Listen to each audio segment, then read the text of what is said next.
Қар жамылған тыныш өлкеде Айсұлу атты кішкентай қыз өмір сүретін.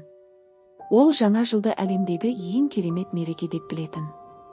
Бір түнде аспандағы мыңдаған жұлдыздың арасынан біреуі ерекше жарқ етіп жерге қарай баяу түсе бастады.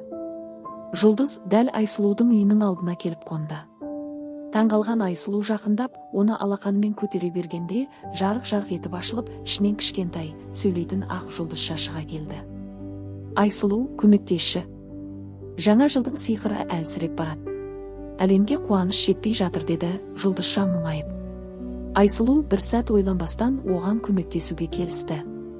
Екеуі бірге сиқырлы орманға аттанады. Бұл орман қар әжейдің мекені. Жаңа жыл қарын жауғызатын дәл осы қар әжей еді. Бірақ бүгін оның сиқырлы таяғы күңгірт тартқан. Ол қар жібере алмай отыр екен. Қар әжей таяғы мейірмен, жақсы тілектермен қуаттанатын еді. Бірақ адамдар биыл бір-біріне аз тілек айтыпты, деді. Айсұлу сиқырды ояту үшін орман жануарларынан жылы тілектер жинауға кірісті.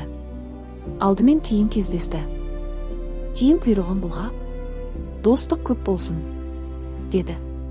Келесі болып ақ қоян шықты. Бәрі мейірімді болсын. Шырша бұтағында отырған торғай да өз тілегін айтты. Әр үйде шаттық болсын. Айсұлу барлық тілектерді жинап қар әжейге әкелді. Сол сәтте сиқырлы таяқ жарқ етіп жанды.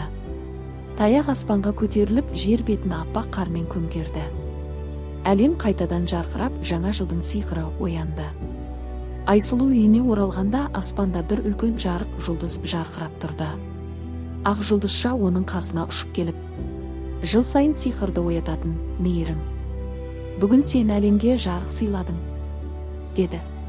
Осылайша жаңа жыл жаңа қуанышпен, жаңа үмітпен басталды. Ал Айсұлу болса кішкентай жүректің үлкен сиқыр жасай алатынын түсінді.